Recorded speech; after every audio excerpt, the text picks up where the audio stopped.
রাজধানী চানখারপুলে গুলি করে দশম শ্রেণীর ছাত্র আনাজ সহ ৬ জনকে হত্যার ঘটনায় মানবতা বিরোধী অপরাধের মামলার অভিযোগ গঠনের আদেশ আজ। আন্দোলনে আগুনে ঘি ঢালা দিন ১৪ই জুলাই। শেখ হাসিনার বেফাঁস মন্তব্যে রাতের নিস্তব্ধতা ভেঙে স্লোগানে মুখর হয়ে উঠেছিল বিশ্ববিদ্যালয়গুলো। ৬ দিনেও খোঁজ মেলেনি কক্সবাজার সমুদ্র সৈকতে গোসলে নেমে নিখোঁজ চট্টগ্রাম বিশ্ববিদ্যালয়ের শিক্ষার্থী অরিত্রর। সৈকতে অপেক্ষার শেষ নেই স্বজনদের। দেখছিলেন টাউনসিমের সংবাদ শিরোনাম, এবার বিস্তারিত। রাজধানী চানখারপুলে গুলি করে দশম শ্রেণীর ছাত্র আনাজ সহ ৬ জনকে হত্যার ঘটনায় মানবতা বিরোধী অপরাধের মামলার অভিযোগ গঠনের আদেশ আজ। গত ৩ জুলাই শুনানি শেষে আদেশের জন্য ১৪ জুলাই দিন ধার্য করেন আন্তর্জাতিক অপরাধ ট্রাইব্যুনাল ১। গত ২০ এপ্রিল এই মামলার তদন্ত প্রতিবেদন ট্রাইব্যুনালের প্রসিকিউশনে জমা দেয় তদন্ত সংস্থা। ২৫ মে প্রসিকিউশন আনুষ্ঠানিক অভিযোগ দাখিল করলে তা আমলে নেন আন্তর্জাতিক অপরাধ ট্রাইব্যুনাল ১। পরে ২৯ June chief prosecutor Mohammad Tajul Islam আসামিদের বিরুদ্ধে অভিযোগ গঠন চেয়ে শুনানি শেষ করেন। এরপর ৩ জুলাই অব্যাহতি চেয়ে আবেদনের উপর শুনানি শেষ করেন এই মামলায় গ্রেপ্তার থাকা ৪ আসামির আইনজীবীরা। এছাড়া ডিএমপি সাবেক কমিশনার হাবিবুর রহমান সহ মামলার পলাতক ৪ আসামির অব্যাহতির আবেদনের উপর শুনানি করেন রাষ্ট্রনিযুক্ত আইনজীবী মোহাম্মদ কুতুব উদ্দিন। এই মামলার ৮ আসামির মধ্যে গ্রেপ্তার হয়ে কারাগারে থাকা ৪ আসামি ইন্সপেক্টর আরশাদ এবং ৩ কনস্টেবল মোহাম্মদ সুজন, ইমাজ হোসেন ইমন ও নাসিরুল ইসলামকে সকালে ট্রাইব্যুনালে হাজির করা হয়েছে। আন্দোলনে আগুনে ঘি ঢালা দিন ১৪ই জুলাই আজ। গত বছরের এই দিনে তৎকালীন স্বৈরাচার প্রধানমন্ত্রী শেখ হাসিনার রাজাকারের বাচ্চা মন্তব্যটির প্রতিবাদে ফুঁসে ওঠে শিক্ষার্থীরা। রাতের নিস্তব্ধতা ভেদ করে স্লোগানে উত্তাল হয়ে ওঠে ঢাকা বিশ্ববিদ্যালয় ও বুয়েট সহ দেশের প্রায় সব বিশ্ববিদ্যালয় ও শিক্ষা প্রতিষ্ঠান। নড়ে ওঠে মুক্তিযুদ্ধের চেতনার মোড়কে রাজত্ব করে আসা আওয়ামী লীগের ক্ষমতার মসনদের ভিত। বিশ্লেষকরা বলছেন, এ থেকে শিক্ষা না নিলে একই পরিণতি বরণ করতে হবে সব স্বৈরাচারকেই। বিস্তারিত মামুন আব্দুল্লাহর রিপোর্টে। এখন আমার সামনে যদি দুইটা অপশন থাকে যে দুইজনই সমান মেধাবী, একজন মুক্তিযুদ্ধের সন্তান, একজন রাজাকারের সন্তান, আমি অবশ্যই মুক্তিযুদ্ধের সন্তানকে চাকরি দেব। অবশ্যই জি। মুক্তিযুদ্ধের সন্তান নাতিপুতিরা কেউ মেধাবী না, যত রাজাকারের বাচ্চারা নাতিপুতি হলো মেধাবী, তাই না?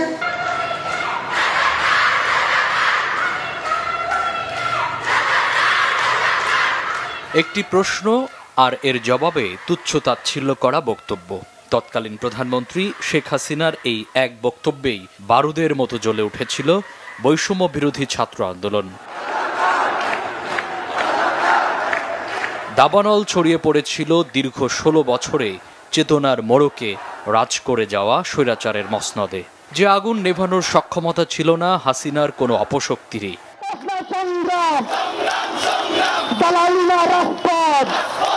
জুলাই আন্দোলনের মোড় ঘুরিয়ে দিতে যে কয়েকটি টার্ম বিশেষভাবে কাজ করেছে, তার মধ্যে শিক্ষার্থীদের উদ্দেশ্য করে স্বৈরাচার শেখ হাসিনার তুচ্ছ-তাচ্ছিল্য করে এই বক্তব্য অন্যতম। বাংলাদেশে কাউকে যদি রাজাকার হিসেবে সাব্যস্ত করা যায়, তাহলে তার আর কোনো রাজনৈতিক অধিকার এখানে আর অবশিষ্ট থাকে না। এই রাজনীতিটা আওয়ামী লীগ দীর্ঘ সময় ধরে এখানে করেছে। সত্যিকার অর্থে মুক্তিযুদ্ধের যে আকাঙ্ক্ষার জায়গা, সেটাকে তারা বাদ দিয়ে তাদের দলীয় আকাঙ্ক্ষাকে, দলীয় অন্যায্যতাগুলোকে তারা মুক্তিযুদ্ধের চেতনার মোড়কে তারা বাংলাদেশে তারা রাজ করে গেছে। সেই সময়টাতে যখন শিক্ষার্থীরা এই বক্তব্যের প্রতিবাদে তুমি কে আমি কে রাজাকার রাজাকার এই স্লোগানটা তারা শক্তভাবে দিতে পেরেছেন, সেদিনই আসলে আওয়ামী লীগের মুক্তিযুদ্ধের চেতনার মোড়কে যে নষ্ট রাজনীতি তারা করেছেন, সেটা আসলে পতন হয়ে গেছে। বিশ্লেষকরা বলছেন, জুলাই আন্দোলন ছিল স্বাধীনতা পরবর্তী সবচেয়ে জনপ্রিয় এবং উল্লেখযোগ্য ঘটনা। যে আন্দোলন থেকে শিক্ষা নিতে না পারলে যুগে যুগে স্বৈরাচারের পরিণতি হবে আরও ভয়াবহ। একটা স্বৈরশাসন এবং একটা অগণতান্ত্রিক শক্তির চূড়ান্ত পরিণতি কি হয়, আমরা 1971 সালে সেটা আমরা দেখেছি। এই বছরও আমরা দেখেছি যে কিভাবে একটা ফেসিবাদী সরকার জনপ্রত্যাশার বিরুদ্ধে যে অগণতান্ত্রিকভাবে নিজের ক্ষমতাকে আঁকড়ে থাকার জন্য যে পেশিশক্তির ব্যবহার করেও যে চূড়ান্ত সাফল্য আসে না, সেটা এই জুলাই আমাদেরকে আবার শিক্ষা দিয়েছে। ১৪ জুলাইয়ের এদিনেই আন্দোলনরত শিক্ষার্থীরা ঢাকায় গণপদযাত্রা করে রাষ্ট্রপতি বরাবর স্মারকলিপি প্রদান করে। মামুন আব্দুল্লাহ, বাংলা ভিশন, ঢাকা। কক্সবাজার সমুদ্র সৈকতে গোসলে নেমে চট্টগ্রাম বিশ্ববিদ্যালয়ের ৩ শিক্ষার্থীর মধ্যে 2 জনের মরদেহ উদ্ধার হলেও 6 দিনেও খোঁজ মেলেনি নিখোঁজ অপর শিক্ষার্থী অরিত্র হাসানের। উদ্ধার কাজে যুক্ত হয়েছে একাধিক সংস্থা ছাড়াও বিমান বাহিনীর ড্রোন। প্রতিদিন সকাল থেকে সন্ধ্যা পর্যন্ত সাগরের মাঝে ও উপকূলের তীরে চালানো হচ্ছে চিরুনি অভিযান। জীবিত না হোক অন্তত মরদেহটি যেন খুঁজে পাওয়া যায় এ আশায় সৈকতে অপেক্ষার শেষ নেই স্বজনদের। মুর্শিদুর রহমান খোকনের রিপোর্ট। গত ৮ জুলাই সকালে চট্টগ্রাম বিশ্ববিদ্যালয়ের ডেভেলপমেন্ট স্টাডিজ বিভাগের ৫ শিক্ষার্থী কক্সবাজার বেড়াতে যান। তারা কক্সবাজার শহর থেকে ৮ কিলোমিটার দূরে হিমছড়িতে যান। সেখানে ৩ বন্ধু গোসল করতে গিয়ে ঢেউয়ের তোড়ে নিখোঁজ হন। তাদের মধ্যে KM সাদমান রহমান সাবাব ও আসিফ আহমেদের মরদেহ আলাদাভাবে উদ্ধার হলেও এখনও নিখোঁজ ২২ বছরের শিক্ষার্থী অরিত্র হাসান। ঘটনার পর থেকে বাবা মা সহ স্বজনরা কক্সবাজার সৈকতে অবস্থান করছেন। নিখোঁজের পর থেকে কক্সবাজার জেলা প্রশাসন, লাইফগার্ড ও বিচ কর্মীদের বিরামহীন উদ্ধার অভিযান। পাশাপাশি গত শনিবার থেকে উদ্ধার অভিযানে ড্রোন দিয়ে যুক্ত হয়েছেন বিমান বাহিনীর সদস্যরাও। স্পিডবোট নিয়ে মহেশখালী, সোনাদিয়া, নাজেরা টেক সহ আশেপাশের এলাকাতেও চলছে তল্লাশি। বিচ তাহলে এখানে কেন লাল পতাকা থাকবে না? কেন বিশাল একটা বড় একটা কঙ্কালের ছবি দিয়ে এখানে টাঙ্গিয়ে বিলবোর্ড আকারে ঝুলিয়ে দেওয়া হবে না? কেন সশস্ত্র প্রহরা থাকবে না?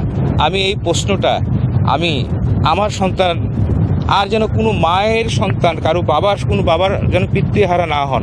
এই অথৈ সমুদ্রে রেখে তো আমি আর যেতে পারবো না। আমার ছেলেকে রেখে আমি বাসায় একটা মুহূর্তও থাকতে পারবো না। যে কোনো মুহূর্তে হোক, যে কোনো অবস্থাতে হোক, আমার ছেলেকে ফিরে পেতে চাই। সমুদ্রে দুর্ঘটনার কারণে এ পর্যন্ত যারা মারা গেছেন এর বেশিরভাগ মরদেহ পাওয়া গেছে। সর্বস্তরে আমরা চারদিক থেকে চেষ্টা করতেছি ডেড বডিটাকে উদ্ধার করার জন্য এবং ডেড বডি কোথাও আটকে আছে কিনা বা কোথাও থেমে আছে কিনা এটা ফাইন্ড আউট করার জন্য আমরা আশা করতেছি আমরা উদ্ধার করতে পারব।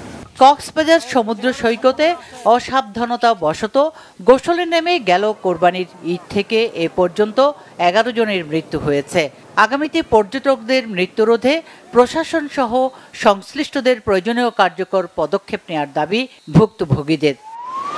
Bangla vision news desk. এই ছিল এখনকার মতো। পরের সংবাদ বেলা 2টায়। এর আগে একটা রয়েছে নিউজ টপ 10 দেখার আমন্ত্রণ রইল। এছাড়া বাংলা ভিশন সংবাদ ও সংবাদ সংশ্লিষ্ট অনুষ্ঠান দেখতে ভিজিট করুন www.bbnews24.com ও facebook.com/banglavishannews এবং সাবস্ক্রাইব করুন youtube.com/banglavishannews। ধন্যবাদ সবাইকে।